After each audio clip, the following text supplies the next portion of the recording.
La couche transport utilise deux protocoles principalement, UDP et TCP. Les deux utilisent les ports pour multiplexer les flux de différentes applications. UDP n'est pas connecté et consiste à envoyer les datagrammes du port de l'émetteur au port du récepteur, sans vérification de la bonne réception.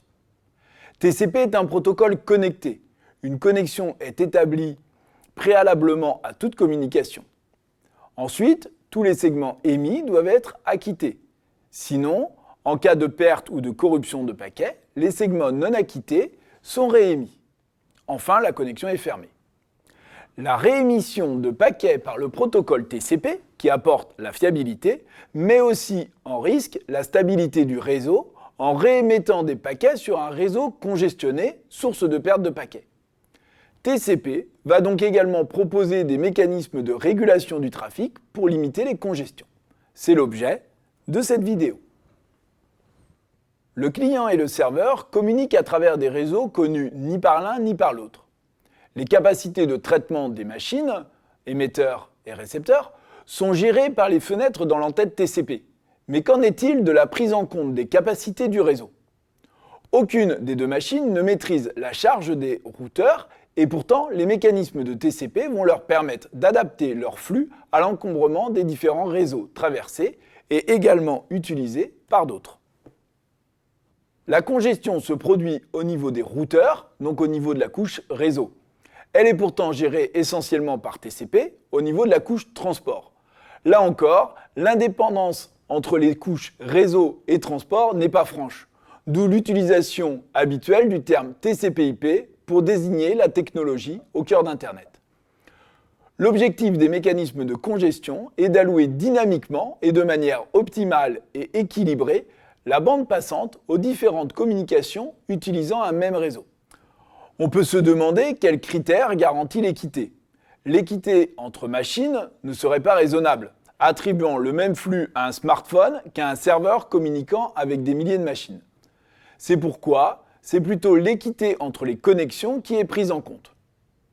Ce choix pourrait cependant pousser à ouvrir plusieurs connexions pour une même transmission, de sorte de bénéficier d'un meilleur flux. C'est d'une certaine manière ce que font les applications BitTorrent. De plus, les paquets d'une même connexion peuvent utiliser plusieurs chemins et donc passer par des routeurs différents. Pour l'étude de la régulation des congestions, on peut limiter notre étude à deux connexions utilisant sur une partie de leur trajet un même canal physique entre deux routeurs. Un routeur surchargé ne traite plus l'ensemble des paquets, ce qui engendre des pertes. Sans contrôle de congestion, ces pertes entraîneraient des réémissions qui augmenteraient encore la surcharge et donc encore les pertes. Le débit utile diminuerait alors fortement, on parle d'effondrement par congestion. On représente la bande passante allouée à chacune des deux connexions sur ce graphique.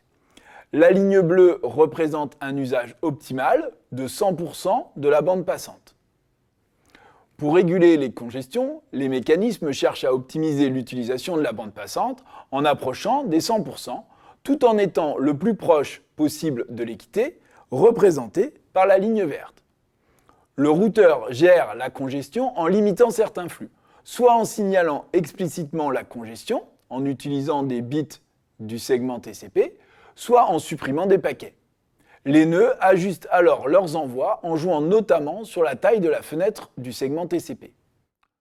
Dans l'allocation équitable max-min, le routeur alloue plus de bande passante à un flux que si cela ne diminue pas la bande passante de flux étant déjà moins bien lotis.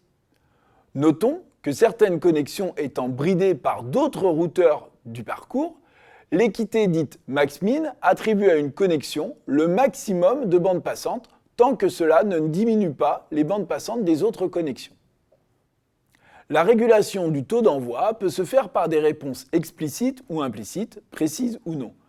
XCP et ECN sont des mécanismes explicites avec des messages du routeur qui peuvent passer par les entêtes des segments TCP pour indiquer la congestion. Fast TCP repose sur la mesure par les nœuds du temps d'aller-retour. C'est un mécanisme implicite et peu précis.